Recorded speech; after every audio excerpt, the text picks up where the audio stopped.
Graça e paz, meus amados e queridos irmãos, estamos aqui mais uma vez para pregarmos o Evangelho da Graça de Deus. Sejam todos bem-vindos ao Evangelho, sejam todos bem-vindos à Igreja Sem Paredes, sejam todos bem-vindos ao Evangelho do Cristo ressuscitado. De antemão, antes de mais nada,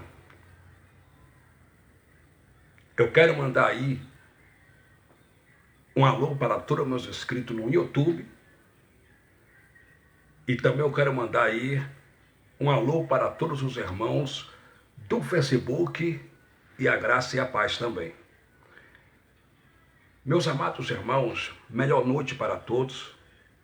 Estamos aqui para fazermos uma live abençoada para a minha vida, para a tua vida, para nossas vidas. Para nós iniciarmos essa live, eu quero começar fazendo uma oração, pois o pregador da graça, o apóstolo Paulo, disse lá em 1 Tessalonicenses, capítulo 5, versículo 17, orai sem cessar. Sendo assim, oremos. Pai dos Espíritos, eu te louvo, eu te exalto, eu glorifico o teu eterno nome, porque o Senhor é justo, é verdadeiro, é eterno, é santo, é poderoso. Toda honra, toda glória, toda admiração e todo louvor só pertence a ti, ó Pai. Pai, eu te peço, eu quero te pedir perdão pelas minhas imperfeições, pelas obras da carne, por pensamento, palavras e prática. Pai, me perdoe em nome de Jesus ressuscitado, ó Pai. Pai dos Espíritos, toma a primazia, toma o primeiro lugar aqui nessa live, para a honra e para a glória do teu eterno nome. E todos os irmãos, aí onde vocês estão, pelo Facebook, pelo YouTube, digam comigo, amém. Glória a Deus. Eu quero mandar um alô aí para o irmão Reginaldo de Brasília. Quero mandar também aí a graça e paz para todos os irmãos do grupo Caminho da Graça. Quero também aí mandar a graça e a paz para todos os irmãos aqui do Facebook, para todos os pregadores e ministros de uma nova aliança que têm pregado e que estão pregando o verdadeiro Evangelho da graça de Deus. Louvado seja o nome do Cristo ressuscitado. Estamos aqui mais uma vez para falarmos das insondáveis revelações da graça de Deus. Meus amados irmãos, eu vou ler aqui no livro histórico de Mateus, no capítulo de número 5, e o versículo de número 16 e 17.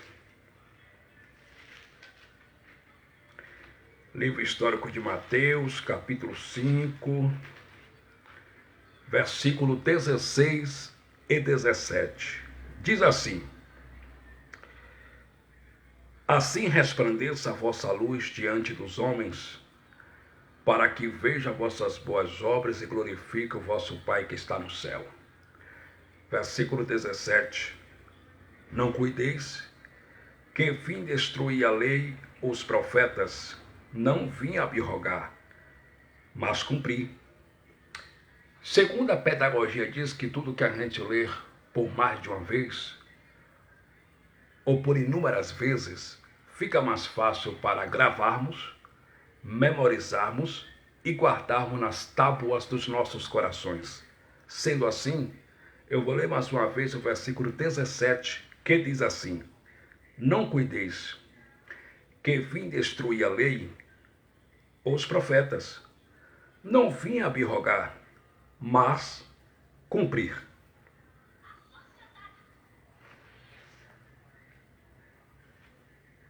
Meus amados, eleitos de Deus, o livro histórico de Mateus foi escrito entre os anos 50 a 51, provavelmente, no que se pode prover depois de Cristo.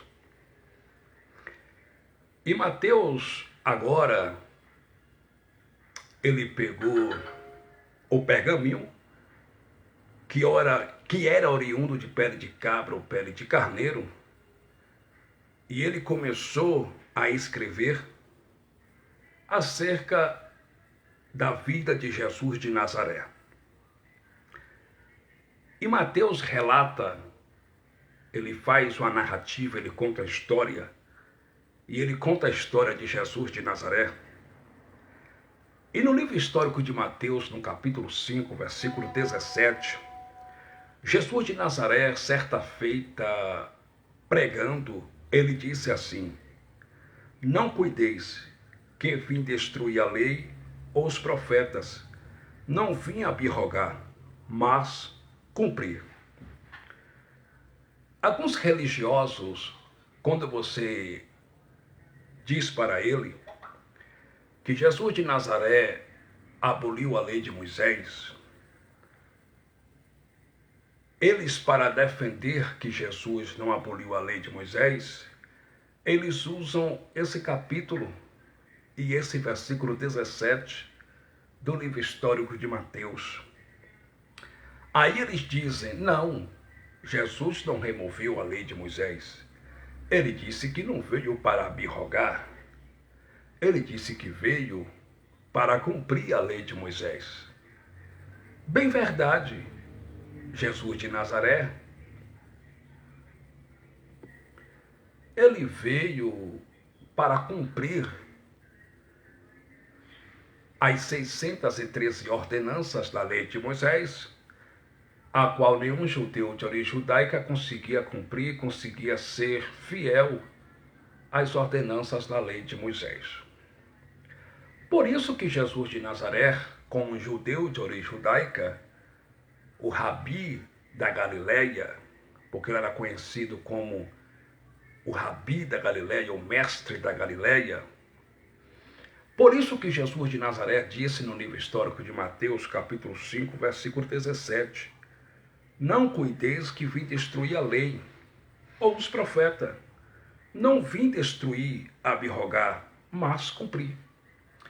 Então, a missão de Jesus de Nazaré, quando ele veio como homem, como ele se fez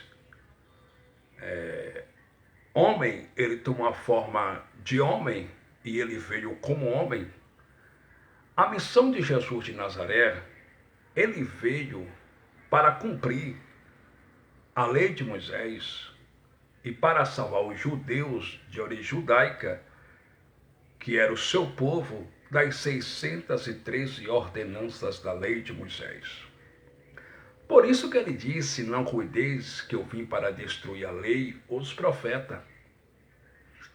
Eu não vim para abrogar, mas para cumprir. Ele disse isso para os judeus de origem judaica. Então, se Jesus não cumprisse a lei de Moisés, ele seria considerado transgressor da lei. Ele seria considerado pecador. Pois todo aquele que transgredia a lei de Moisés e não cumpria a lei de Moisés era considerado pecador. E Jesus de Nazaré, ele nunca pecou.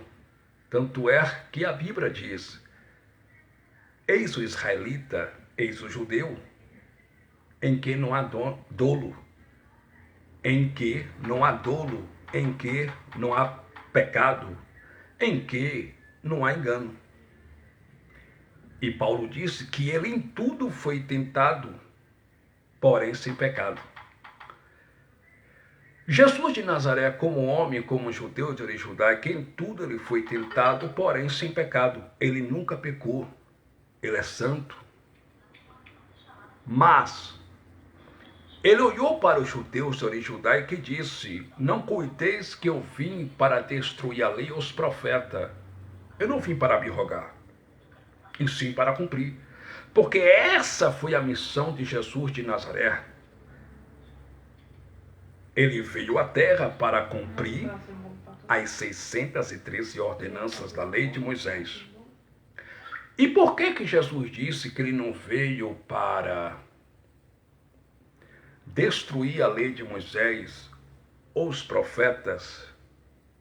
No livro histórico de Mateus, capítulo 5, versículo 17, mas que ele veio para cumprir. Ele disse isso porque se ele não cumprisse as ordenanças da lei de Moisés, ele seria considerado pecador, transgressor da lei e seria apedrejado até a morte. Ele seria apedrejado até a morte. Então, como ele foi enviado por Deus, pelo Pai, para cumprir no lugar dos judeus as 613 ordenanças da lei de Moisés, ele disse: não cuideis que eu vim para destruir a lei e os profetas. Eu não vim para destruir, eu não vim para abrogar, mas para cumprir. Porque Jesus de Nazaré veio à terra para cumprir a lei de Moisés. Só que ele disse isso no livro histórico de Mateus, porque Mateus não é novo pacto. Mateus não é evangelho. Mateus não é Novo Testamento. Mateus não é nova aliança. Mateus é um livro histórico. Mateus, Marcos, Lucas e João não são Novo Testamento, não são evangelhos, mas são livros históricos que falam da biografia de Jesus de Nazaré, que contam acerca dos milagres de Jesus de Nazaré, que conta a história, a historicidade de Jesus de Nazaré, que fala da infância de Jesus de Nazaré, que fala da biografia de Jesus de Nazaré. Então, Mateus, Marcos, Lucas e João não é Novo Testamento, não é Novo Pacto, não é Nova Aliança, não é Evangelho. Quem colocou que Mateus, Marcos, Lucas e João é Novo Testamento, é Evangelho, foi a Sociedade Bíblica do Brasil. A Sociedade Bíblica do Brasil que colocou lá que Mateus, Marcos, Lucas e João é Novo Testamento e é Evangelho. Mas Mateus, Marcos, Lucas e João não é Novo Testamento e não é Evangelho. Entende? Então, o apóstolo Paulo, escrevendo a sua missiva de cunho paulino, de autoria paulina aos Hebreus, em Hebreus, no capítulo de número 9, eu vou ler para você, e o versículo de número 16 e 17, Paulo disse assim, Hebreus capítulo 9, versículo 16 e 17, porque onde há testamento, necessário é que intervenha a morte do testador.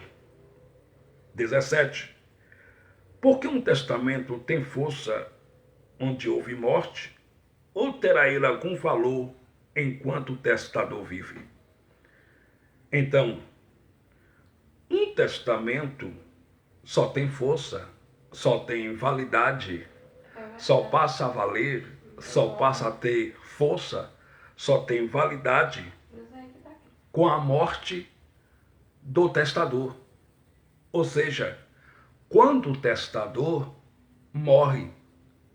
Mas antes que o testador morra, irmão Reginaldo Bertoso, o testamento não tem força, não tem valor, não tem validade. E em Mateus, Marcos, Lucas e João, o testador Jesus de Nazaré ainda está vivo. Então, Mateus, Marcos, Lucas e João não pode ser Novo Testamento, porque o testador ainda estava vivo. E para um testamento passar a ter valor, é necessário que intervenha a morte do testador. Em outras palavras, é necessário que o testador morra. Então, em Mateus, Marcos, Lucas e João, o testador Jesus de Nazaré ainda estava vivo. Então, a nova aliança, a graça, o novo pacto, o novo testamento começou na cruz, quando o testador Jesus de Nazaré jogou o braço para a direita e braço para a esquerda, no livro histórico de João, capítulo 19, versículo 30, e bradou em alta voz em aramaico: Tetelestai, está feito, está consumado, está pago.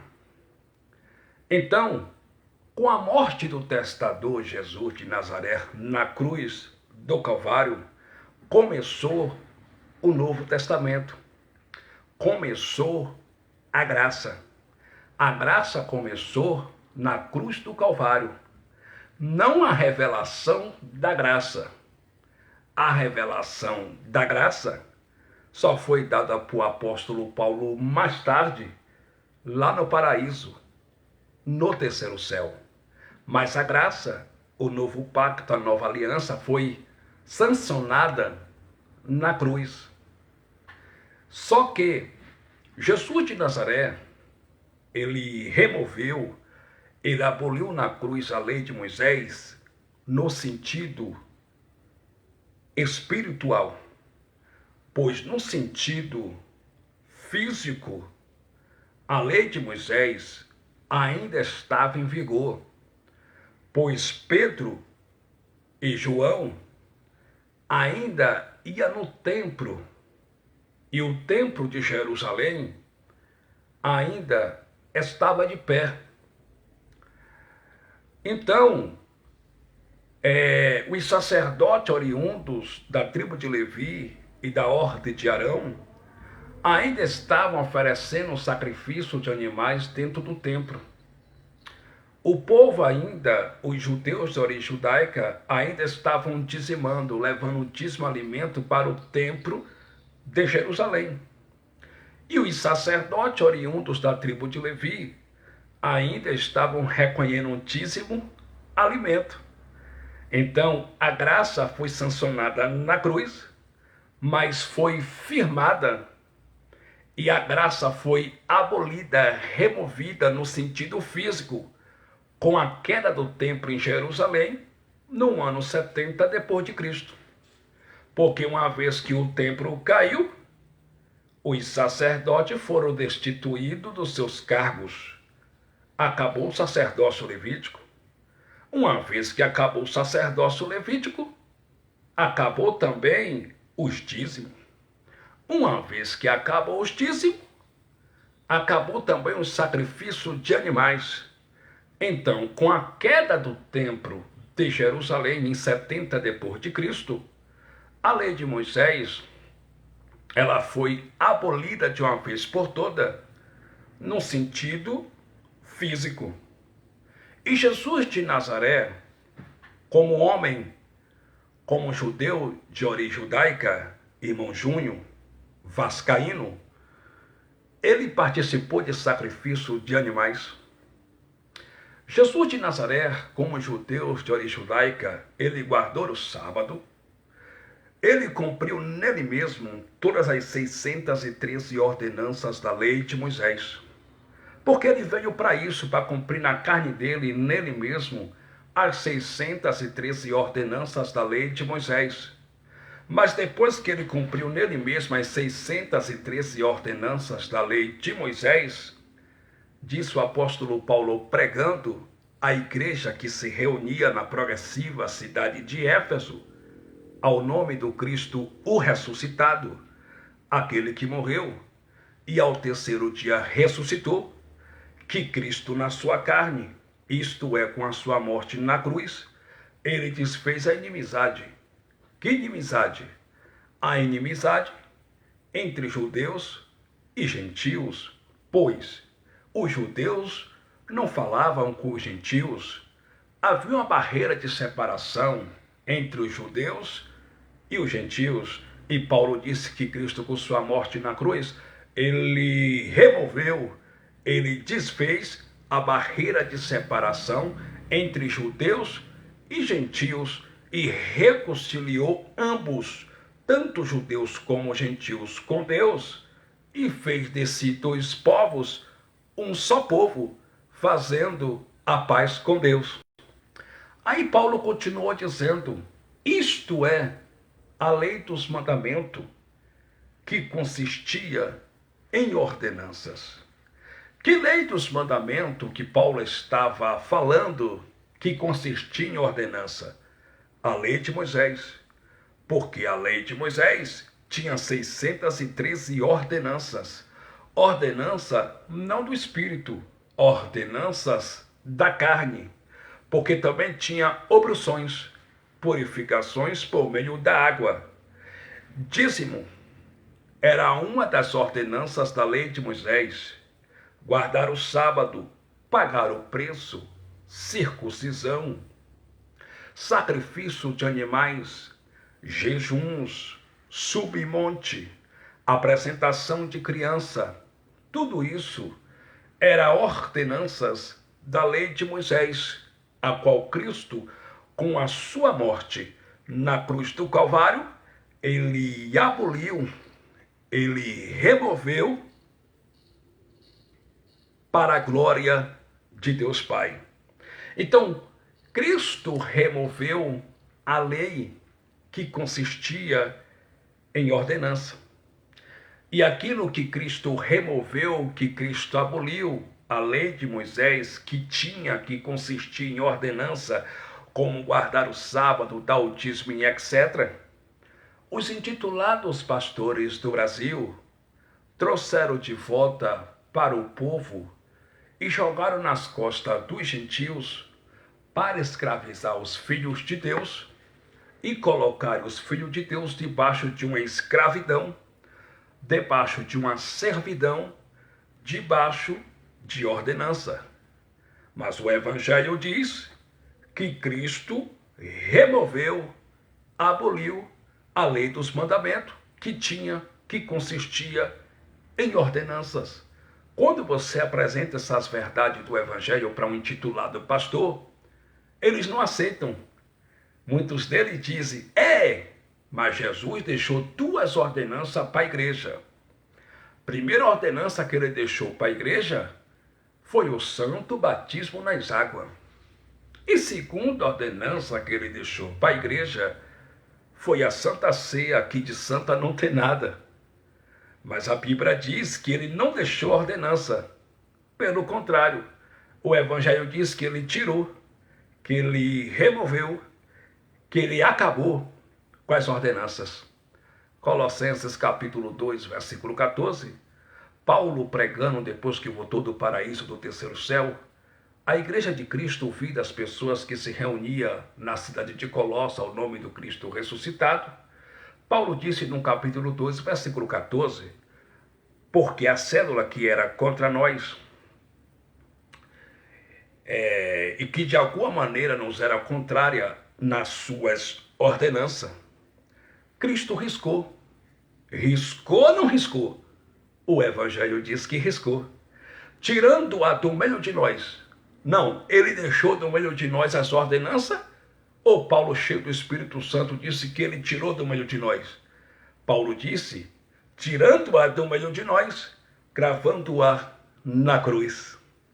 Os intitulados pastores, eu não sei se eles colocaram uma escada muito alta, muito grande. Eles pegaram uma escada, subiram, e aquilo que Cristo cravou na cruz, que é as ordenanças da lei de Moisés, e a lei de Moisés, eles tiraram de lá e trouxeram de volta para oprimir pessoas e colocarem pessoas debaixo de uma escravidão, debaixo de servidão, debaixo de ordenança. Mas Cristo tirou as ordenanças. Então, os religiosos, eles vivem separados de Cristo. eles vivem separados porque existe o véu de Moisés que está no coração dos religiosos. O véu de Moisés está na mente dos religiosos. É por isso que eles não conseguem compreender essas verdades do Evangelho da graça de Deus. Olha o que Paulo pregando para os irmãos entre a data de 52 a 58, provavelmente, no que se pode prover depois de Cristo. Em 2 Coríntios, no capítulo 3, versículo de número 13, olha o que Moisés fazia. Moisés foi um homem escolhido por Deus. O nome Moisés no hebraico quer dizer Moshe, que quer dizer salvo das águas, tirado das águas. Deus escolheu Moisés como libertador para libertar o povo de Israel da terra do Egito, da mão de Ramsés. Só que Moisés era tão esperto, sabido, que a glória que havia no rosto de Moisés estava desvanecendo. E para que os filhos de Israel não vissem que a glória no rosto de Moisés estava indo embora, que o ministério de Moisés estava acabando, que a glória estava desvanecendo, Moisés punha um véu, colocava o véu sobre o seu rosto, para que o povo de Israel não visse que aquela glória que havia no seu rosto estava indo embora, estava se ofuscando, estava desvanecendo. 2 Coríntios, capítulo 3, versículo 13, Paulo disse assim: E não somos como Moisés, que punha um véu sobre a sua face, para que os filhos de Israel não olhassem firmemente para o fim daquilo que era transitório. Ora, meus irmãos, a glória que havia no rosto de Moisés era uma glória transitória que estava desvanecendo.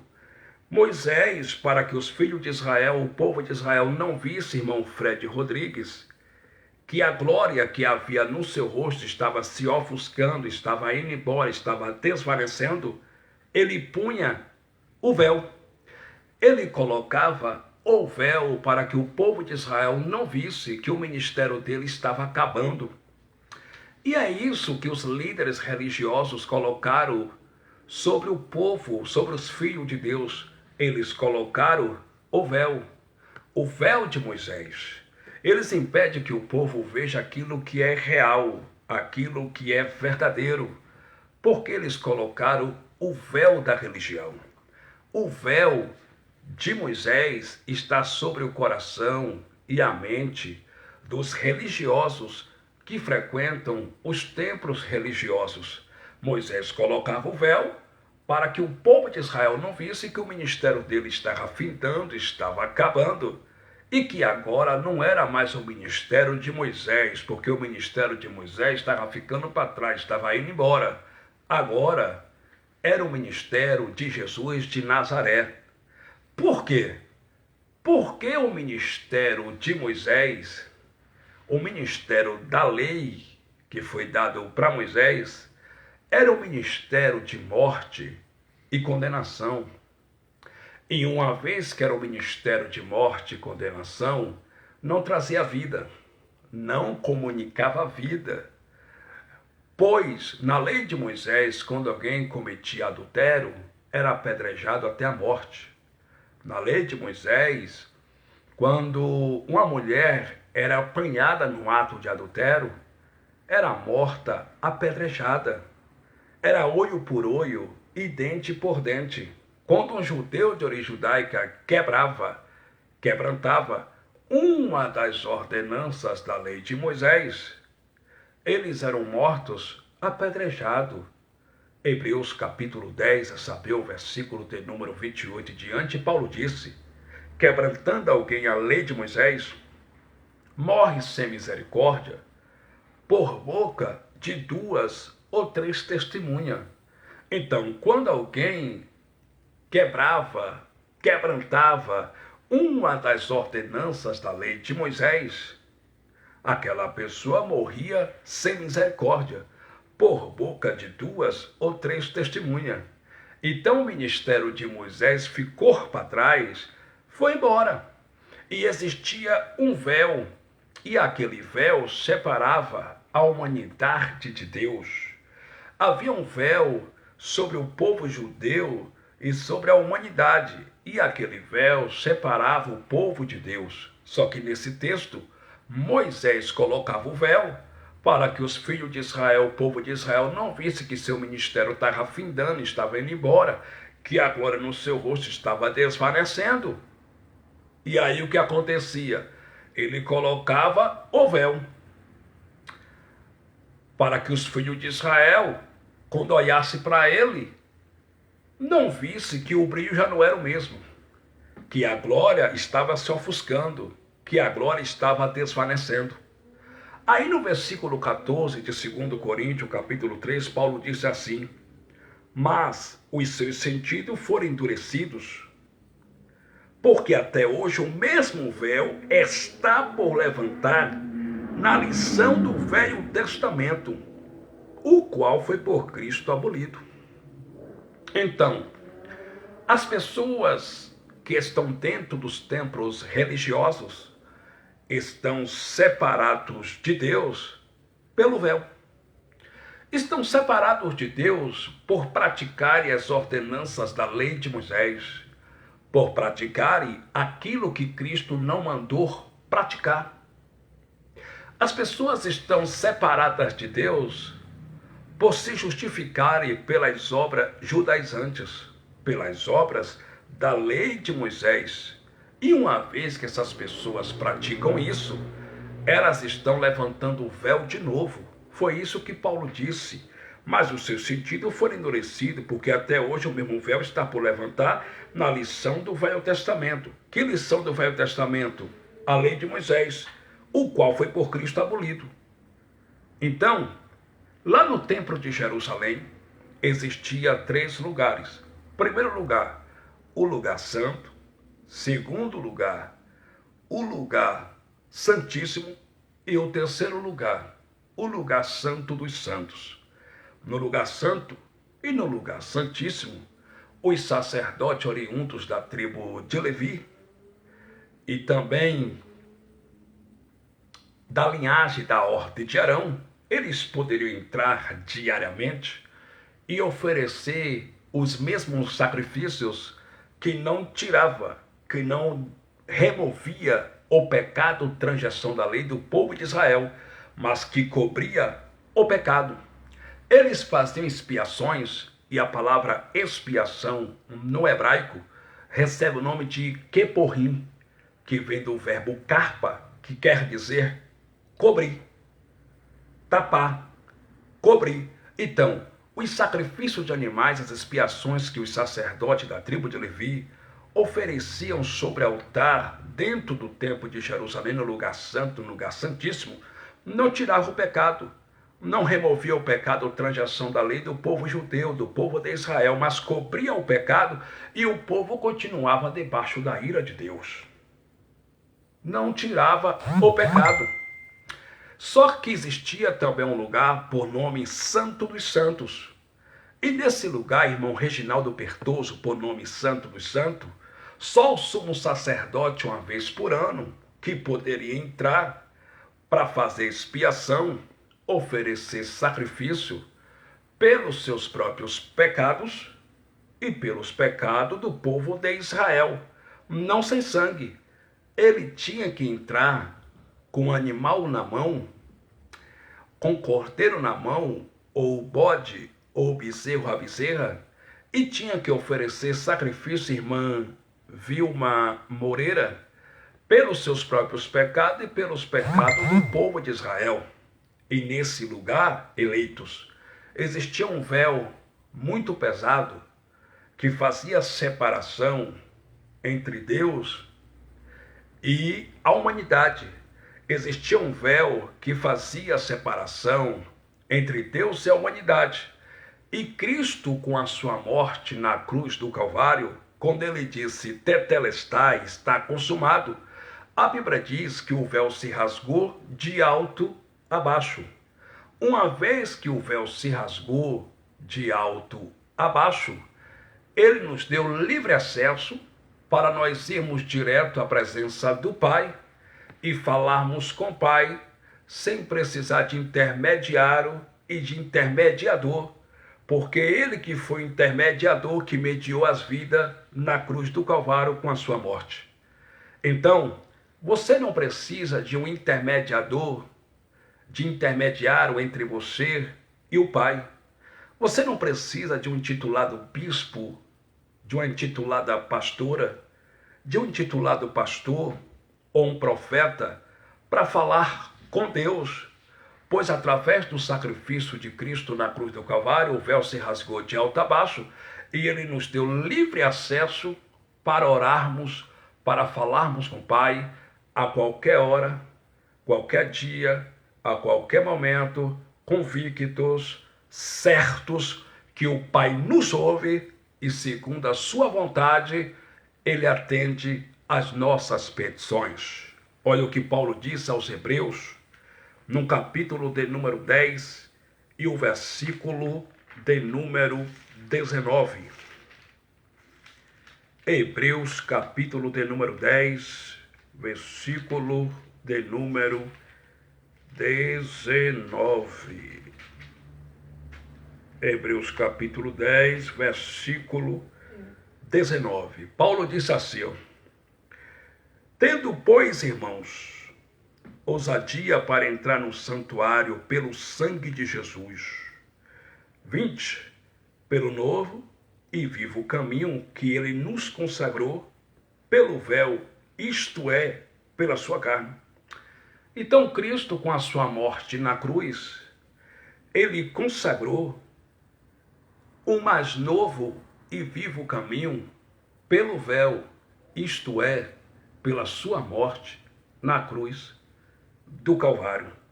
Aí Paulo, cheio do Espírito Santo, disse, versículo 19, tendo, pois, irmãos, ousadia para entrar no santuário pelo sangue de Jesus, pelo novo e vivo caminho que ele nos consagrou pelo véu, isto é, pela sua carne, versículo 21. E tendo um grande sacerdote sobre a casa de Deus, versículo 22, cheguemo-nos com verdadeiro coração, em inteireza de fé, tendo o coração purificado da má consciência e o corpo lavado com água limpa. 23, retenhamos firme a confissão da nossa esperança, porque fiel é o que prometeu. Então, através do sacrifício de Cristo na cruz, todos nós hoje temos acesso para orar a Deus, para falar com Deus, a qualquer hora, a qualquer momento, sem precisar de sacerdote, sem precisar de intitulado pastor. Só que quando os religiosos praticam as ordenanças da lei de Moisés, a qual Cristo aboliu, Paulo disse que eles estão levantando o véu de novo, a qual foi por Cristo abolido. Por exemplo, quando um religioso ele dá esse falso dízimo em dinheiro mensal dentro dos templos religiosos, ele está levantando o véu de novo. Que véu? O véu que fazia a separação entre Deus e o povo de Israel. O véu que fazia a separação entre Deus e a humanidade. Eles estão se distanciando do Criador com essas práticas. Eles estão se distanciando de Deus praticando aquilo que Cristo aboliu. Foi o que Paulo disse em 2 Coríntios, capítulo 3, versículo de número 14. Mas o seu sentido foi endurecido, porque até hoje está por levantar o mesmo véu na lição do Velho Testamento, o qual foi por Cristo abolido. Quando você pratica uma obra da lei de Moisés, uma das ordenanças da lei de Moisés, você está levantando o véu de novo. Você está colocando barreira entre você e Deus. Você está se distanciando do Pai, se distanciando de Deus com essas práticas. Olha o que Paulo disse para os irmãos que outrora, antigamente, moravam na Galácia do Norte e mais tarde emigraram para a Galácia do Sul, para os galateiros, para os gauleses, em Gálatas, no capítulo 5 e o versículo de número 3. Lá na Galácia do Sul, havia os falsos mestres, chamados de falsos irmãos da circuncisão, e esses irmãos estavam pregando para os irmãos da Galácia do Sul que a salvação não era tão somente através do sacrifício de Cristo na cruz e pela graça, não. Que os irmãos, para serem salvos, tinham que se circuncidar. Os irmãos tinham que guardar o sábado. Os irmãos tinham que praticar as ordenanças da lei de Moisés. Os irmãos tinham que se circuncidar. Aí Paulo, sabendo disso, escreveu uma carta para a igreja que estava na Galácia do Sul, para os galateiros e para os gauleses. E Paulo disse assim em Gálatas, no capítulo 5, e o versículo de número 3. Gálatas, capítulo 5, versículo 3. Paulo disse assim: E de novo protesto a todo homem que se deixa circuncidar, que está obrigado a guardar toda a lei. Em outras palavras, Paulo estava dizendo para os irmãos da Galácia do Sul o seguinte: se qualquer um de vocês aí se circuncidar, vocês estão obrigados a guardar toda a lei, ou seja, todas as 613 ordenanças da lei de Moisés. Porque não adiantava praticar só uma ordenança da lei de Moisés e não cumprir as outras. Aí Paulo disse: se algum de vocês quer cumprir a lei de Moisés, vocês têm que cumprir direitinho, tem que cumprir tudo. Não é só uma, não. Se algum de vocês aqui se circuncidar, vocês são obrigados a guardar toda a lei. Vocês voltam logo para a lei. Vocês têm que guardar toda a lei de Moisés. Aí no versículo 4, Paulo diz assim: separados estais de Cristo, vós os que vos justificais pela lei, da graça, tendes caído.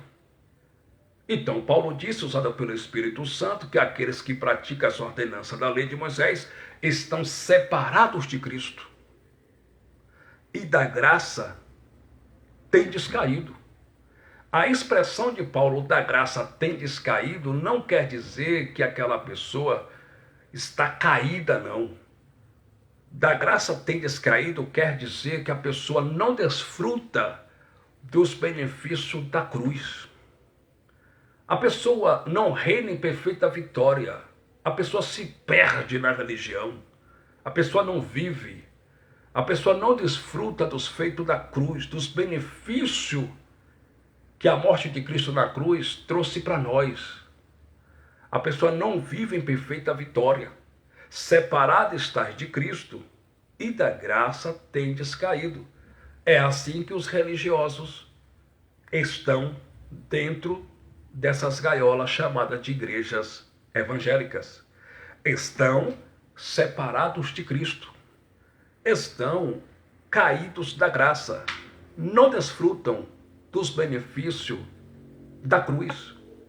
Quando eu falo da cruz, eu não estou me referindo a um pedaço de madeira. Eu estou falando do sacrifício que Cristo fez na cruz. Eles não desfrutam, eles vivem debaixo de ordenança, eles vivem em uma escravidão.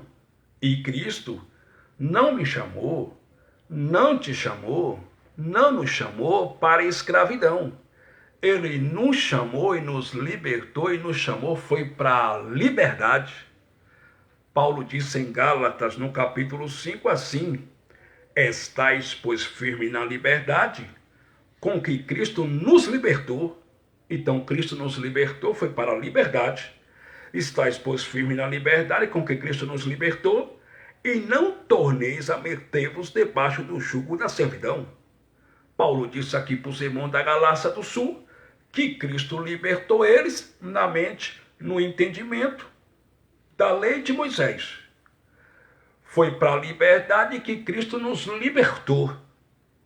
E não tornei a vos meter-vos debaixo de jugo de servidão. Ou seja, Paulo estava dizendo pelo Espírito Santo que se eles praticassem as ordenanças da lei de Moisés, a qual Cristo os libertou, eles estavam de novo se submetendo, estavam de novo debaixo de jugo de servidão.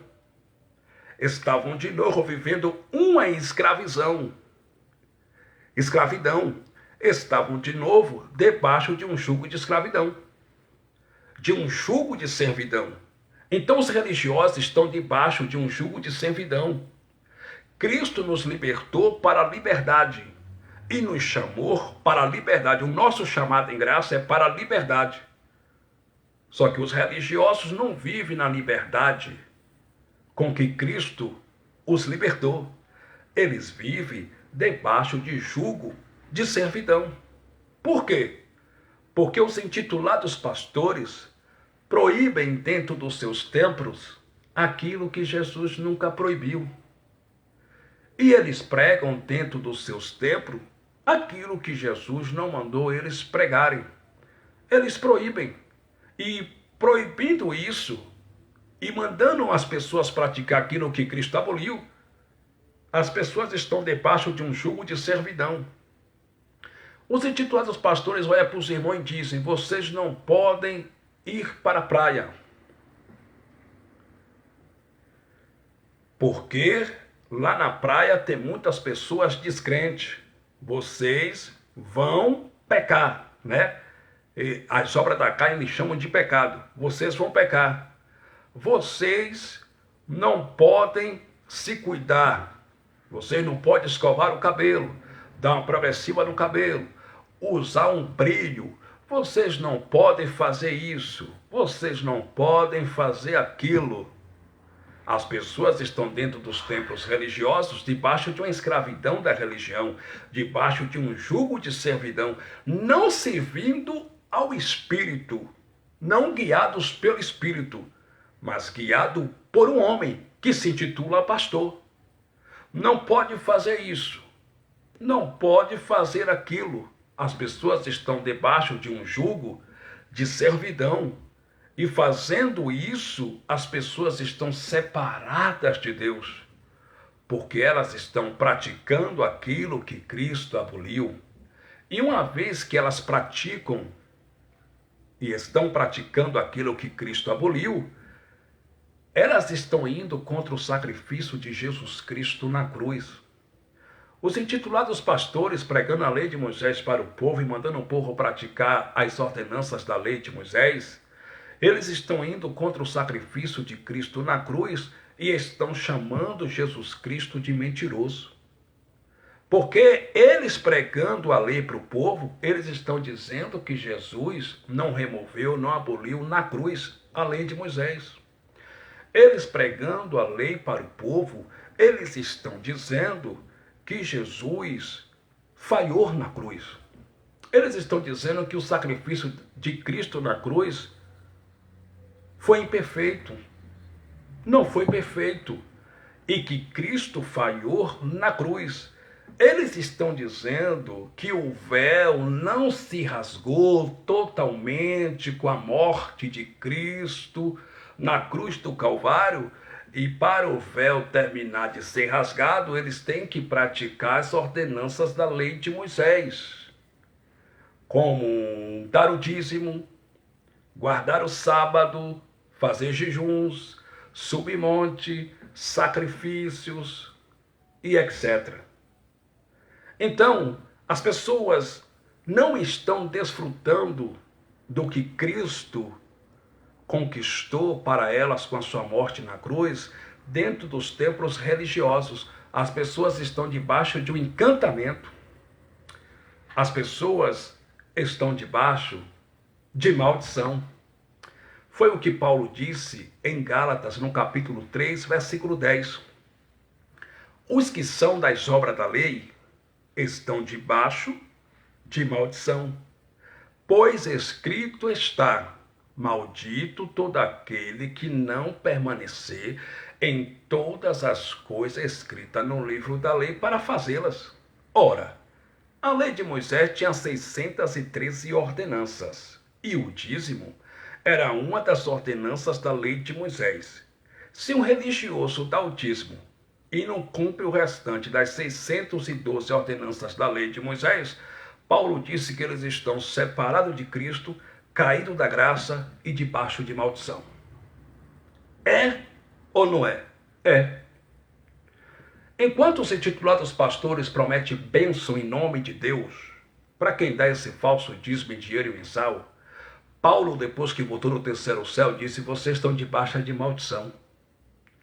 Porque se um religioso ele dá esse falso dízimo em dinheiro mensal, inventado por Roma, pelo rei da França, Carlos Magno, em 785 depois de Cristo,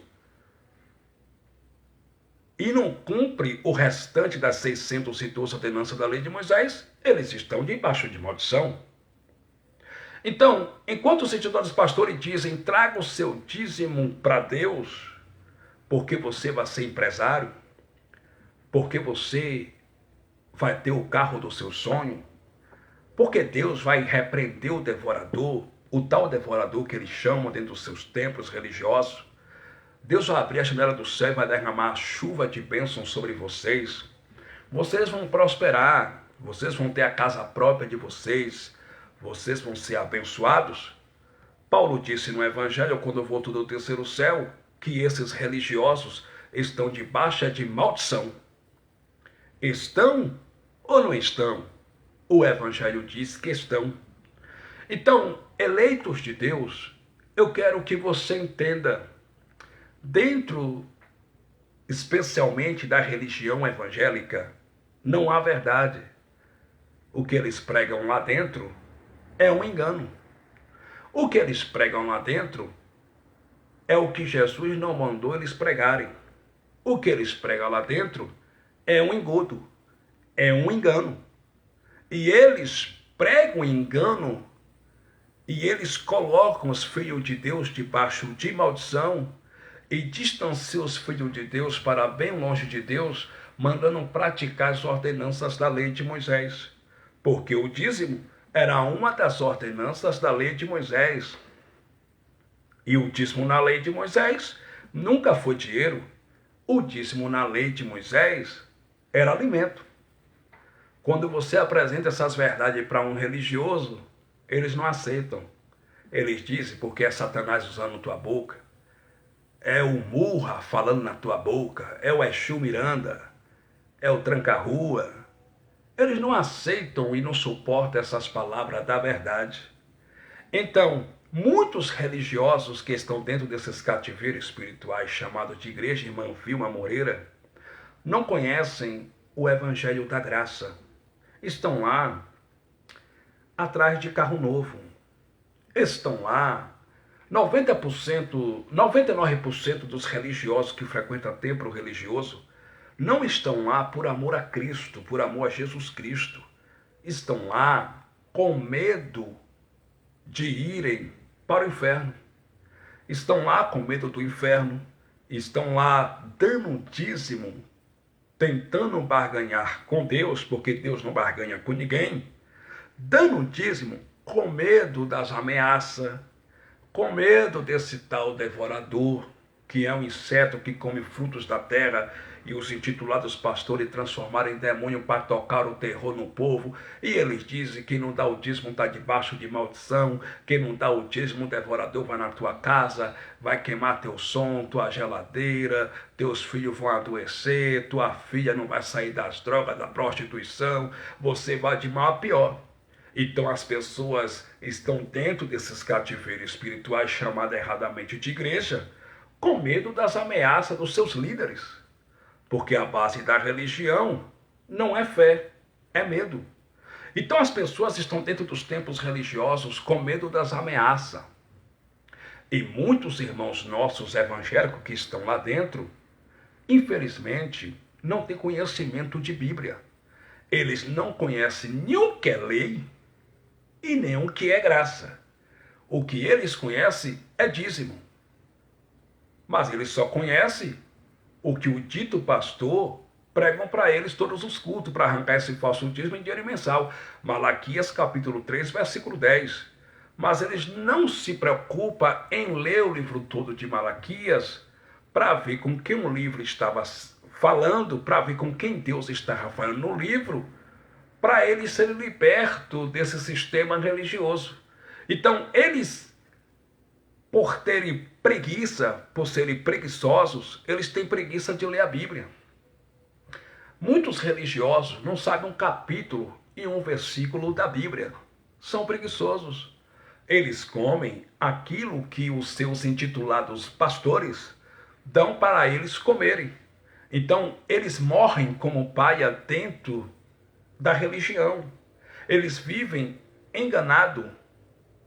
E aquilo que eles deveriam desfrutar com as suas famílias, de um bom carro, uma boa casa, pegar o dinheiro que eles dão aí dentro desses templos religiosos, esse falso dízimo em dinheiro mensal, pegar esse dinheiro, fazer uma boa viagem com sua esposa, com seus filhos, né, irem para a praia, irem conhecer outros estados do Brasil, passearem com a sua família e reinarem em perfeita vitória e desfrutarem do suor do rosto deles. Quem estão desfrutando no lugar deles disso tudo são os seus intitulados pastores. Os pastores desfrutam no lugar dos membros que frequentam seus templos religiosos aquilo que os membros deveriam desfrutar. Só quem desfruta são os intitulados pastores. Os membros não. Os membros vivem quebrados, endividados. Os membros vivem sofrendo, doentes, sem alegria, perturbados, com medo de ir para o inferno, com medo do devorador. Não tem paz consigo mesmo, porque religioso vive em conflito consigo mesmo, uma guerra interior dentro dele. É porque eu não fiz o jejum, é porque amanhã eu tenho que ir para a chamada Santa Sé, aqui de santa não tem nada, senão vou perder a bênção, não vou ter comunhão com Deus. Então, quem está desfrutando de tudo aquilo que as pessoas deveriam desfrutar são os intitulados pastores do Brasil. Eles sim desfrutam com suas famílias e comem do bom e do melhor. Enquanto os membros têm que levantar às 5 horas da manhã para dar um pau doido, entrar dentro de ônibus cheio, de trem cheio, para ir trabalhar, quebrar concreto, trabalhar de ajudante de pedreiro, de pintor, dar um pau doido debaixo de chuva ou só. Os intitulados pastores, que se intitulam representantes de Deus na terra, eles colocam um terno, uma gravata e vão dirigir um culto de 2 horas de relógio e pregar mentira para o povo, proibir aquilo que Cristo nunca proibiu, e todo mês, chovendo, fazendo sol, cai na conta dele 30 mil, 100 mil, 50 mil, 150 mil reais.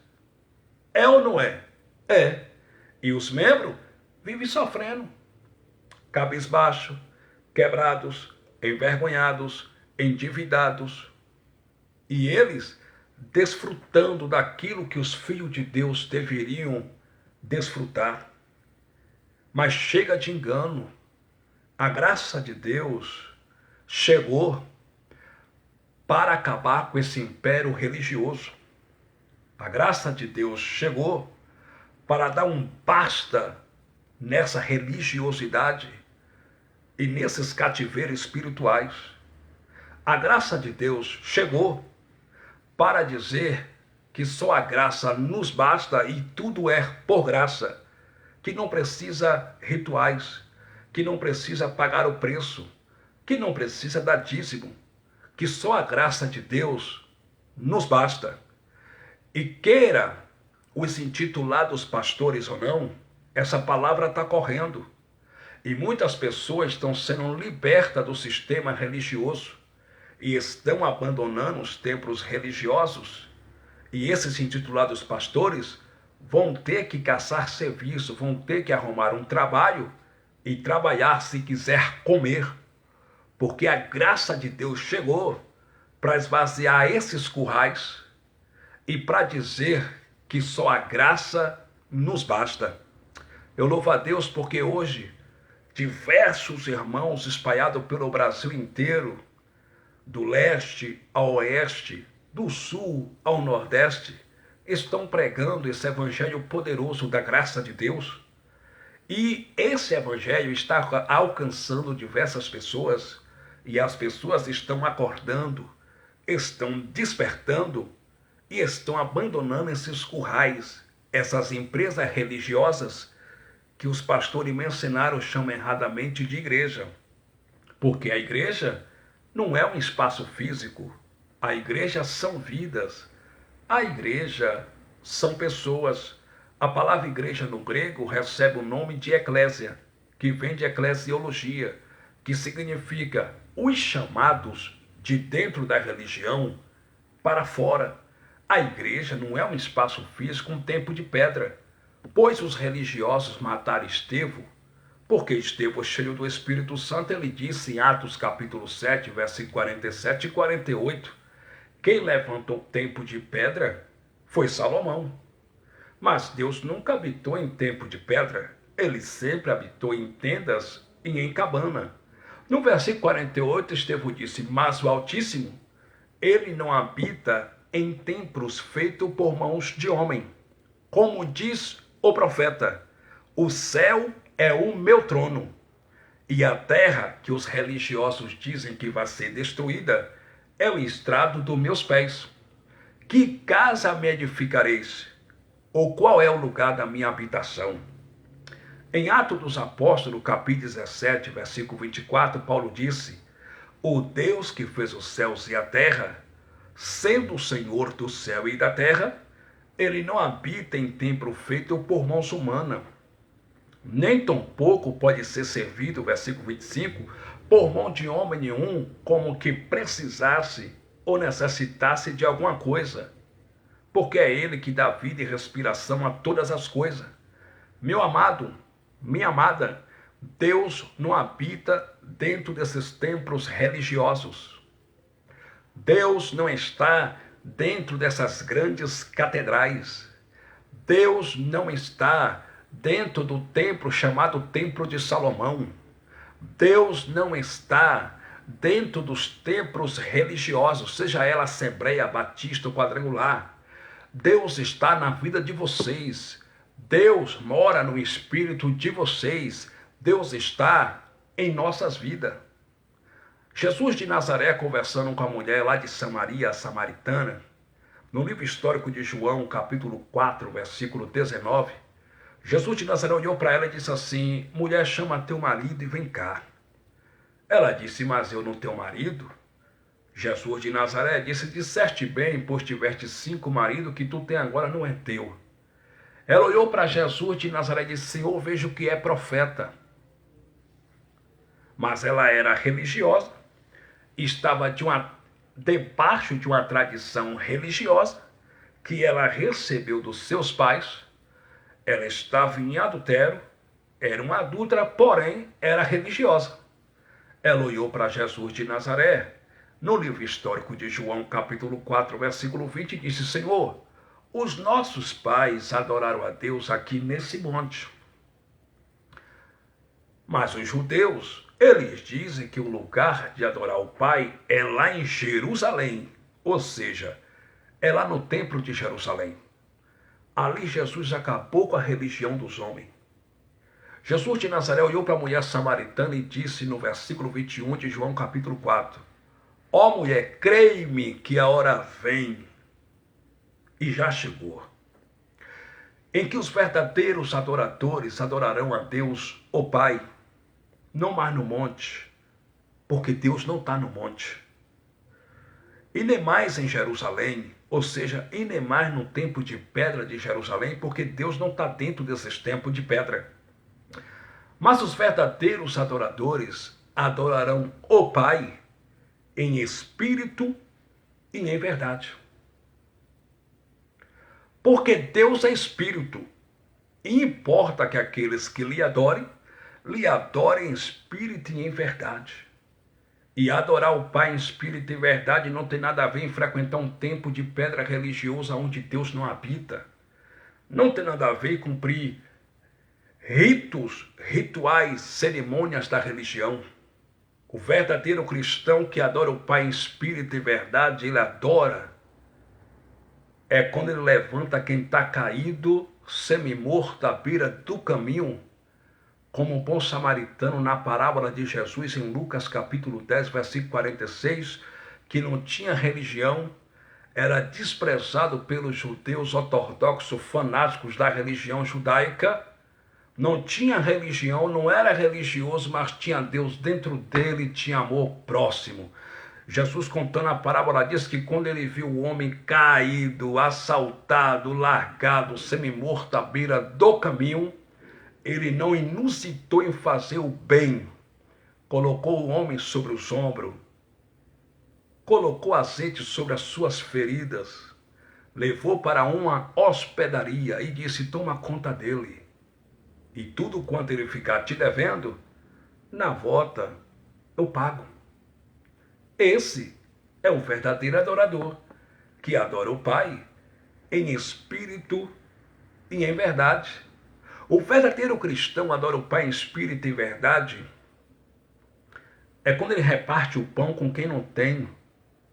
É quando ele dá água para quem tem sede, dá comida para quem tem fome. E ele procura ajudar o seu próximo. Só que dentro da religião, os intitulados pastores não pregam isso para o povo. Eles não ensinam a repartir o pão. Eles não ensinam a amar o próximo. Eles não pregam amor ao próximo. Eles não ensinam que o verdadeiro cristão que segue a Cristo ressuscitado tem que adorar Ele em espírito e verdade. Pelo contrário, dentro da religião, a religião finge te amar enquanto você crê como eles crê lá dentro. A religião, ela finge te amar enquanto tu veste a camisa daquela religião. Enquanto tu defende seus títulos, seus dogmas, seus preceitos dogmáticos e doutrinas de homens elaboradas nos gabinetes pastorais. Mas no dia que você lê a Bíblia por si próprio e pede o Espírito Santo para te ensinar que as escamas da religião caem dos teus olhos como caiu dos olhos de Paulo lá no caminho de Damasco, eles não te aceitam lá dentro, você passa a ser uma ameaça para o sistema. E aí, eles te expulsam e não te aceitam no meio deles. Porque isso é religião. A religião, ela divide pessoas pelo dinheiro, pela classe social. O Evangelho de Cristo, ela une as pessoas.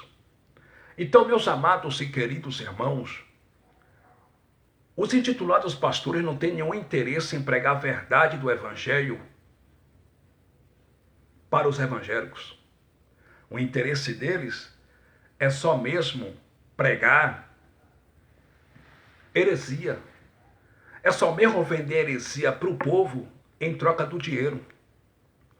É só mesmo prometer bênção em nome de Deus para o povo, sendo que eles mesmos e o povo estão debaixo de uma maldição. Estão debaixo de uma disciplina do Pai. Foi o que Paulo disse aos Hebreus no capítulo 10, versículo 29. Quanto mais será merecedor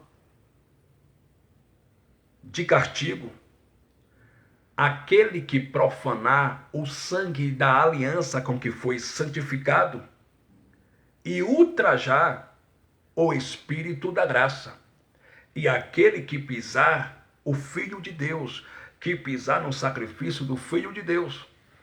Os religiosos praticando as ordenanças da lei de Moisés, eles estão pisando no sacrifício de Filho de Deus. Eles estão pisando no sacrifício do Filho de Deus, pisando no sacrifício de Cristo, e por isso estão debaixo de um grande castigo, e são merecedores de castigo e estão debaixo de uma disciplina do Pai. É por isso que quando você vê aí os religiosos sofrendo, ora, mas Deus não responde. Participa de culto de libertação que nunca liberta, irmã Vilma Moreira. Jejuam para encontrar Deus, para achar Deus, busca, mas não encontra.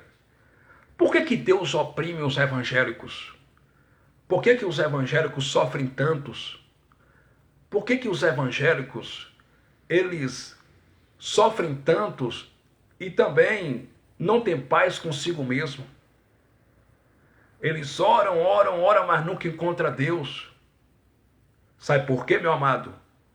Porque eles vão contra o sacrifício de Cristo na cruz. Eles estão debaixo de uma disciplina do Pai. Mas eu louvo a Deus que Deus agora está levantando homens e mulheres verdadeiros filhos de Deus para denunciar esse sistema podre, maldito e apodrecido. Só que muitos religiosos, irmã Vilma Moreira, infelizmente, por terem o véu de Moisés, eles não aceitam o evangelho da graça. Verdade, irmã Vilma Moreira. Verdade, eu mesmo fiz muito isso na religião e nunca encontrei Deus lá. Verdade. Porque Deus sempre morou dentro da irmã. Deus sempre morou dentro de nós. E a religião diz que não. A religião manda você procurar Deus aonde Deus não está. Manda você ir para o monte, buscar a Deus, encontrar com Deus, mas Deus não está no monte. Manda você estar 24 horas dentro do templo, é segunda, é terça, é quarta, é culto das maravilhas, que de maravilha não tem nada, é culto de libertação, que nunca liberta ninguém, entra ano e sai ano, nunca liberta. É culto da vitória, que de vitória não tem nada, porque os religiosos andam tudo quebrado, perturbados, não tem paz consigo mesmo. É ou não é? É. Eles mandam você buscar a Deus no monte. Eles mandam você buscar a Deus num círculo de oração. Eles mandam você buscar a Deus aonde Deus não está, enquanto Deus está na tua vida. Você não precisa buscar a Deus em outro lugar, porque Ele já mora em você. Ele já está dentro de nós. Ele mora em nosso espírito. Foi o que o apóstolo Paulo disse depois que botou no terceiro céu, em 2 Coríntios 6, versículo 17. Aquele que se une ao Senhor faz um só espírito com Ele. Nós somos um só espírito com Deus. Nós já temos comunhão com Deus. Nós somos a igreja de Cristo, cujo cabeça dessa igreja, vida das pessoas, é Cristo. Cristo é o nosso cabeça. Cristo é o teu cabeça e Ele mora no teu espírito. Então você não precisa buscar Ele em outro lugar. Eu já sofri muito e sofro. Um dia desse eu estava trabalhando e eu fui em um açougue e lá encontrei um vice-presidente de uma determinada denominação. E aí eu fui lá para levar uma mercadoria para um cliente, né? Fui levar uma mercadoria para um cliente para vender para ele. Aí depois que eu atendi o cliente, coisa e tal, o intitulado vice-presidente de uma denominação olhou para mim e me perguntou: você é evangélico? Porque eu costumo trabalhar, eu trabalho com venda, sou vendedor, e eu ainda não por ser religioso. Eu gosto de usar roupa social porque eu acho que eu me visto bem e para minha área de trabalho é bom, né? A pessoa se vestir bem, coisa e tal, com a roupa social. Aí ele olhou para mim e falou assim: você é evangélico? Aí eu disse para ele: não, eu não sou evangélico. Qual é a sua religião? Aí eu disse para ele: eu não tenho religião. Qual é a sua igreja? Eu disse para ele: eu sou igreja. Não, mas eu quero saber quem é seu pastor. Aí eu disse para ele: Cristo. Ele é o meu pastor. Aí ele me disse assim: mas você não frequenta nenhuma igreja? Eu falei: não, eu não frequento nenhum templo religioso. Mas você tem jeito de pastor. Fala a verdade, você não é pastor, não? Eu falei: não, pastor é Cristo. Mas você já foi evangélico? Eu falei: com certeza, já fui religioso. Hoje eu não sou mais. Aí ele perguntou por quê. Aí eu falei: porque o senhor quer saber mesmo por quê? Ele: eu quero, não vai embora antes de me falar o porquê. Aí eu falei, porque o que se prega dentro dos templos religiosos evangélicos é uma farsa, é um engano, é uma mentira. Os intitulados pastores cobram dízimo em dinheiro mensal, sendo que o dízimo nunca foi dinheiro. Aí eu expliquei para ele o evangelho, preguei contra o dízimo, expliquei para ele, e nisso ele concordou comigo. É verdade, realmente os templos hoje são comércio, são empresa. Eu falei, o senhor sabe disso tudo e continua lá abençoado? Ele disse, não, mas eu estou lá, porque aonde é que eu vou tomar Santa Ceia? Lá eles cobram dízimo. Eu até dou o dízimo, mas eu não posso deixar de congregar lá porque eu tenho que tomar Santa Ceia. Aí eu disse para ele, mas nunca foi Santa Ceia, porque no Evangelho não existe a palavra Santa Ceia. Era Páscoa judaica. E aí eu citei para ele os capítulos, versículos, que os gentios não poderiam participar da Páscoa judaica, era só os judeus e tinha que ser circuncidado e etc. Ele olhou para mim e disse assim, não, você conhece demais. Aí sabe o que ele fez? Ele bateu a porta do açougue na minha cara e falou, velho, sai daqui. Por quê? Porque ele não suporta a palavra da verdade. Eu ainda disse para ele, você quer ouvir mesmo? Ele disse, quero. Eu falei, rapaz, eu vou falar a verdade. O senhor quer ouvir? Ele falou, quero. E eu trouxe as verdades. Ele não suportou a palavra da verdade e aí bateu a porta do açougue na minha cara. Porque os religiosos, os intitulados pastores, eles não suportam a palavra da verdade. Não suporta. Um dia desse eu estava pregando aqui para um religioso. Preguei contra o dízimo. Falei com os intitulados pastores, tinha ungido de Deus, não tem nada. Aqui na lei de Moisés só quem era ungido era rei, sacerdote, profetas e juízes. E que era a ordenança da lei de Moisés. E falei também que quando Davi disse no Salmo 105, versículo 15, não toquei nos meus ungidos, nem maltratei meus profetas. Davi estava relembrando o carinho de Deus para com o povo de Israel durante a peregrinação na terra do Egito, durante a peregrinação no deserto, quando eles saíram da terra do Egito, e que Davi estava relembrando o carinho, o cuidado de Deus para com o povo de Israel. E também Davi está falando do juramento, do pacto, da aliança que Deus fez com os patriarcas, com Abraão, com Isaac e com Jacó, e do juramento que Deus fez com Abraão, com Isaac e com Jacó. E que Davi estava relembrando o carinho de Deus, o cuidado de Deus para com o povo de Israel, e que no versículo 13 de Salmo 105, Davi diz que quando Israel ainda era pequeno, era um povo pequeno, Deus não deixou que ninguém os oprimisse durante a peregrinação no deserto, versículo 14, e por amor ao povo de Israel, Deus repreendeu a reis, dizendo, não toquei nos meus ungidos e não maltratei meus profetas. E os intitulados pastores pegam, né? Eles pegam esse texto do Salmo 105, versículo 15 e aplicam a eles. E eles dizem que são ungidos de Deus, mas é mentira, é uma heresia. Eles não são ungidos de Deus, pois o ungido de Deus era Davi, porque Davi era rei, eram os profetas, eram os juízes, eram os sacerdotes. E isso era a ordenança da lei de Moisés, a qual Cristo aboliu com sua morte na cruz. Hoje, na graça e em graça, todos nós somos ungidos do Pai, somos ungidos de Deus. Segundo Coríntios, capítulo 1, versículo 21, Paulo disse que quem nos ungiu foi Deus. Então nós somos ungidos. Ah, meus irmãos, depois que eu trouxe essas verdades para ele, ele falou assim, cuidado, você vai para o leito. Você pode até morrer falando dos ungidos do Senhor.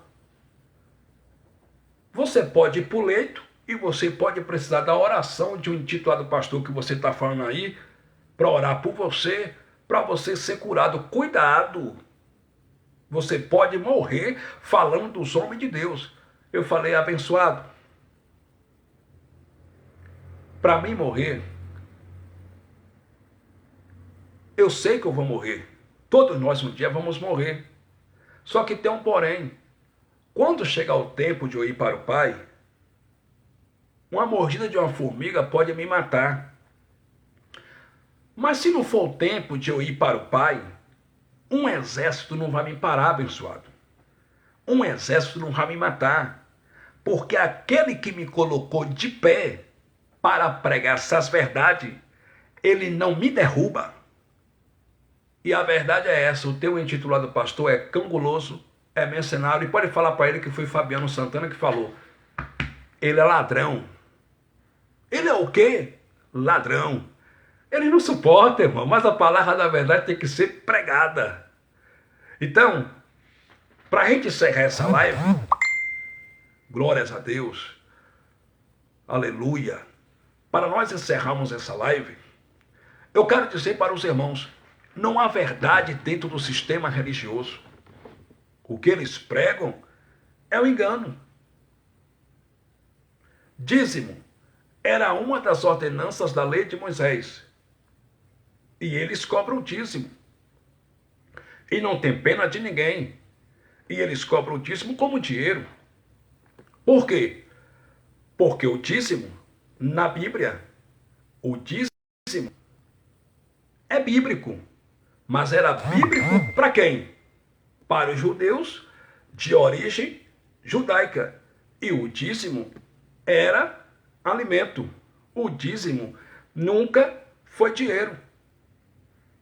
Quem inventou o dízimo como dinheiro foi o rei da França, o rei de Franco Carlos Magno, da religião católica, em 785 depois de Cristo, quando os papas da religião católica estavam emitindo um certificado vendendo indulgências, com perdão dos pecados dos membros da religião católica e dos parentes dos membros da religião católica, que segundo eles dizem que estão no purgatório.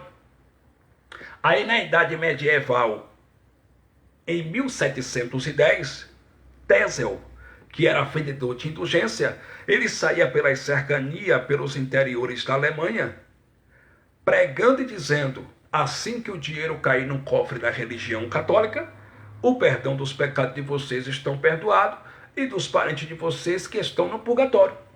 Mas é heresia, porque a Bíblia não fala em purgatório. Aí o rei de Franco, o rei da França, Carlos Magno, vendo que tudo na religião católica é feito através do dinheiro, ele assinou um decreto em 705 depois de Cristo para que o papa da religião católica cobrasse o dízimo em dinheiro e mensal.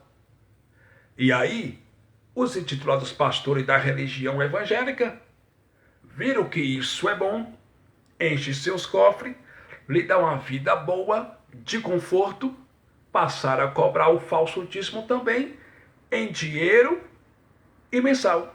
Só que o dízimo na Bíblia nunca foi dinheiro. Era alimento para sustento dos órfãos, das viúvas, dos viajantes e dos forasteiros e dos levitas da tribo de Levi, que não tinham parte nem herança entre o povo de Israel. Na instituição dos dízimos, lá em Deuteronômio capítulo 14, versículo 22, Deus usou o profeta Moisés e disse, certamente darás os dízimos da novidade da semente do campo que cada ano vocês recolherem do campo. Não é do banco, não é do salário mínimo, era do campo. Os judeus de origem judaica, eles dizimavam daquilo que eles plantavam e daquilo que eles colhiam. E eles davam o dízimo anualmente, uma vez por ano. E não de mês em mês, como os intitulados pastores cobram dentro das suas empresas religiosas. E o dízimo era alimento. No versículo 23, Deus usou Moisés e disse, no lugar que escolheu o Senhor para lhe pôr o seu nome, esse lugar é o templo de Jerusalém que não existe mais, tu comerás os dízimos do primogênito das tuas vacas. Vacas é o quê? Alimento. E do primogênito das tuas ovelhas, e do teu cereal, e do teu grão, e do teu azeite. Para quê? Para quê? Para que tu aprendas a temer o nome do Senhor Deus todos os dias. No versículo 24, Deus usou Moisés e disse, se porventura da onde vocês moram, até o templo de Jerusalém, o caminho tão comprido for, o que é que vocês vão fazer com esses dízimos alimento? Deuteronômio capítulo 14, versículo 25, então vende-os e pega o dinheiro na tua mão. E com aquele dinheiro, pega a tua família, a tua esposa, teus filhos e vai para o templo de Jerusalém. E quando chegar no templo de Jerusalém, é para dar aquele dinheiro como 10%? Não. É para dar aquele dinheiro para o padre, para o intitulado pastor? Também não. Quando chegar no tempo de Jerusalém, tu vai fazer isso. Deuteronômio capítulo 14, versículo de número 26. Tu dará aquele dinheiro por tudo quanto a tua alma desejar. Tu dará aquele dinheiro por vacas, e por cereal, e por vinho, e por azeite, e por grão, e por tudo quanto a tua alma te pedir. Versículo 27. E depois de comprar tudo isso é para fazer o quê? Então come-o ali perante o Senhor teu Deus, e alegra-te tu e a tua família. Porém, não des amparo ao levita que está dentro das tuas portas, e nem um órfão, e nem a viúva, e nem um viajante, e nem um forasteiro, que está dentro das tuas portas.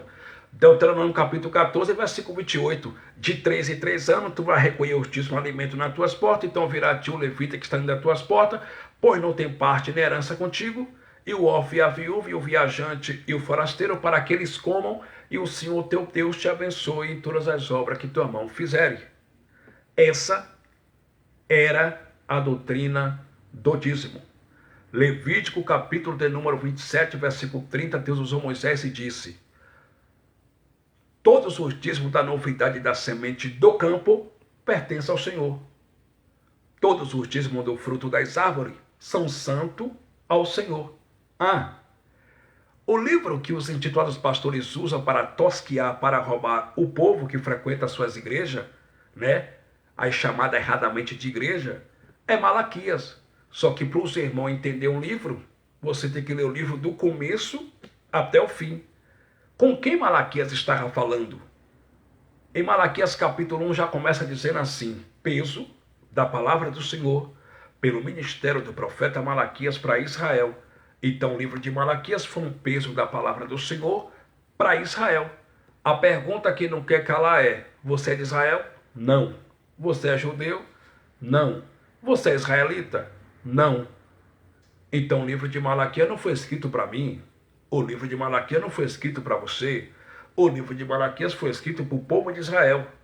Aí Malaquias capítulo 1, versículo 6, Deus usou Malaquias e disse: se eu sou Senhor, cadê a minha respeitabilidade, o meu respeito de Senhor? Se eu sou pai, cadê a minha honradez, a minha honra de pai, ó sacerdote da tribo de Levi? Vocês estão desprezando o meu nome. Mas por quê? Porque vocês estão oferecendo um pão imundo na minha mesa. Porque o povo de Israel estava levando para a garra do tesouro, que era o templo de Jerusalém, que não existe mais, o dízimo alimento, animais defeituosos, animais cegos, aleijados, animais coxos. E em vez dos sacerdotes pegarem e rejeitar aqueles dízimos, animais imundos, defeituosos, eles estavam recebendo e oferecendo para Deus. E os maiores dízimos alimentos, em vez de eles repartir com as viúvas, com órfão, com viajante, com forasteiro, e os levitas da tribo de Levi, que não tinham parte nem herança entre o povo de Israel, eles estavam levando para a sua casa e repartindo com a sua família. Aí Deus usou o profeta Malaquias e disse: vocês estão desprezando o meu nome, vocês estão oferecendo pão imundo na minha mesa.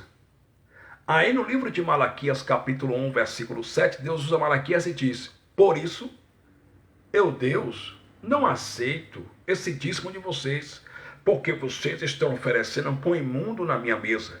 Versículo 8, vocês estão oferecendo pão imundo no meu altar. Aí em Malaquias capítulo 2 está escrito: e esse mandamento é para vós, ó sacerdote. Então a palavra, o mandamento, não foi literalmente para o povo de Israel. O mandamento foi para a liderança, foi para os sacerdotes da tribo de Levi. E esse mandamento é para vós, ó sacerdote. Se vocês não propuserem no coração de vocês dar honra ao meu nome, eu, Deus, prometo que eu vou acabar com a descendência de vocês. Se vocês não propuserem no coração de vocês dar honra ao meu nome, eu, Deus, prometo que eu vou amaldiçoar as bênçãos de vocês. E na verdade já tenho amaldiçoado. Se vocês não propuserem no coração de vocês dar honra ao meu nome, eu, Deus, prometo que eu vou pegar os estercos dos animais que vocês ofereceram no meu altar e vou lançar na cara de vocês. Aí dando continuação em Malaquias capítulo 3, versículo 8, Deus usou Malaquias e disse: roubará o homem a Deus? Todavia vós me roubais. Mas pode parar isso aqui. Conforme Malaquias capítulo 1 e Malaquias capítulo 2 que nós lemos, que nós falamos aqui, Quem é que estava roubando a Deus nos dízimos e nas ofertas? O povo de Israel ou os sacerdotes da tribo de Levi? Os sacerdotes da tribo de Levi. Era eles que estavam roubando a Deus nos dízimos e nas ofertas. E Deus usou Malaquias e disse: roubará o homem a Deus? Todavia vós me roubais. E dizeis: em que nós estamos te roubando? Nos dízimos e nas ofertas. Então, quem estava roubando a Deus nos dízimos e nas ofertas era a liderança, eram os sacerdotes da tribo de Levi. E hoje quem rouba são os pastores do Brasil. São os pastores mercenários que roubam do povo hoje os dízimos e as ofertas. E só eles enriquecem a cada dia. Só eles compram mansões, embelezam suas esposas, enchem suas mulheres de joia, de ouro. Só eles dão carro do ano importado para seus filhos. Só eles comem do bom e do melhor. Só eles compram sítio, compram jatinho, compram fazenda, faz casa de aluguel, compra apartamento. O povo que frequenta suas empresas religiosas geme, chora, padece, morre como paia dentro dessas religiões. Mas eu me levanto pelo poder do Espírito Santo para dizer: chega de engano, basta, chega de engano. Os currais de vocês, pastores e mercenários do Brasil, vão esvaziar. As empresas religiosas vão fechar nesse país e os seus donos vão ficar desempregados. As empresas religiosas vão fechar as portas nesse país e os seus donos vão ficar desempregados, porque Deus está levantando um povo, um exército, aleluia, para pregar o verdadeiro evangelho. Chega de engano, esses currais vão esvaziar e Deus vai levantar um povo, aleluia, para viver o evangelho e para lhe adorar em espírito e em verdade. Deus já levantou um exército para pregar o verdadeiro evangelho da graça. E Deus vai levantar mais. Deus está levantando criança, Deus está levantando adulto, Deus está levantando homens, Deus está levantando mulheres. Tem muitas mulheres de Deus aí também se levantando, muitas filhas do Pai se levantando, pregando esse evangelho limpo, poderoso. E Deus vai levantar mais pregadores do evangelho da graça para dizer: chega de engano, é tudo por graça e pela graça. A graça de Deus nos basta. Amém, eleitos? Graça e paz. Um abraço para todos. Fique na paz do Deus eterno. Eu quero mandar aí um alô, um abraço, a paz e a graça também aí para o irmão Reginaldo Bertoso de Brasília. Irmão Reginaldo, que o Pai continue te abençoando. Eu quero mandar a graça e a paz para a irmã Vilma Moreira. Tamo junto, viu? Ela tem um grupo aí abençoado aqui no Message, né? O nome do grupo é, se eu não me engano, me ajuda aí, abençoado, é Filhos de Deus, né? Grupo Filhos de Deus aí no Message. Esse grupo aí tá crescendo, é uma bênção, né, irmão? É maravilhoso a gente estar sempre em comunhão com os irmãos aí, nos reunindo em graça para pregar o verdadeiro evangelho limpo da graça de Deus. E também eu quero mandar aí a graça e a paz também para o irmão Laelso Avelino. Deus continue te abençoando. Tamo junto, abençoado aí em graça, viu? Glórias a Deus. Quero mandar graça e a paz também aí para o irmão Fred. Deus continue te abençoando, irmão Fred, ricamente e poderosamente, pois o irmão já é abençoado. Quero também mandar graça e a paz para a irmã Ayla, essa filha de Deus também, que está sempre conosco aqui nas nossas lives também, nos dando apoio aí, nos dando força. E de qualquer maneira pregando também com a gente esse evangelho da graça, né? Porque aqui eu não estou sozinho, né? Tem um exército aí, tem um grupo comigo aí, né? E eu não sou a única voz, eu não sou o único pregador da graça, né? Deus está levantando muito pregador aí. Eu estou alegre, estou feliz, irmão. Estou feliz porque Deus está levantando homens, mulheres aí para pregar esse evangelho poderoso, limpo, sem barganha, para a glória de Deus. Irmã Ayla, Deus continue te abençoando ricamente e poderosamente. Tamo junto e até a próxima live, em nome de Jesus ressuscitado. Tchau, fique com Deus.